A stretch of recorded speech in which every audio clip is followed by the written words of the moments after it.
Jimmy, I gotta take a dump. What? No, I mean I need a dumpster.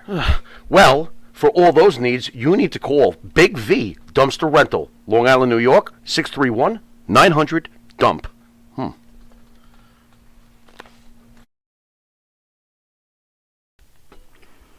Elm Logistics. For all your logistic needs, call 631-299-3595. That's 631-299-3595. Elm Global Logistics. Pride, performance, and partnerships.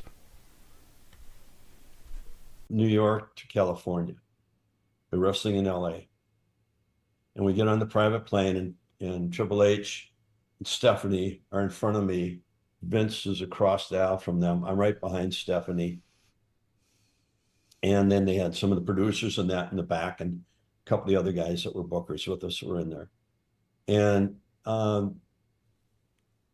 Stephanie all of a sudden turns around and me says, "My dad made Hulk Hogan." I said, "Are you kidding me?" I said, "Stephanie, no, he made him." I said, "He was floundering in New York." And I asked him one night, he was almost in tears. He came and he said, "I can't make it in wrestling." And I said, "Why don't you come to the AWA and we'll take care of you there. We'll make you a wrestler." So I went back, I told Vern about Hulk Hogan.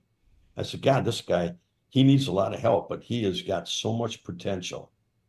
So Vern said, "Well, get him in here." And I gave him Vern's number, and we didn't hear from him for about 3 months. And at about 2 months, my dad said, "What about this Hogan guy?" I said, "I don't know. I gave him your number. Maybe he doesn't want to make the move, but he needs some help and he'll be really good." So all of a sudden he called about 3 months after I'd seen him. And Vern said, "What's I do?" "Bring him in." And Vern heard him do an interview and he said, "God, we got to put somebody with him." She put Johnny Valiant with him. They did some interviews and we went to Milwaukee for a card, and he walked out and the place was sold out. And he was like on the second or third match, but he walked out and he was the Johnny Valiant, who was a heel and hated in Milwaukee, but the people cheered him. And I went home and I said, "Dad, this guy's not a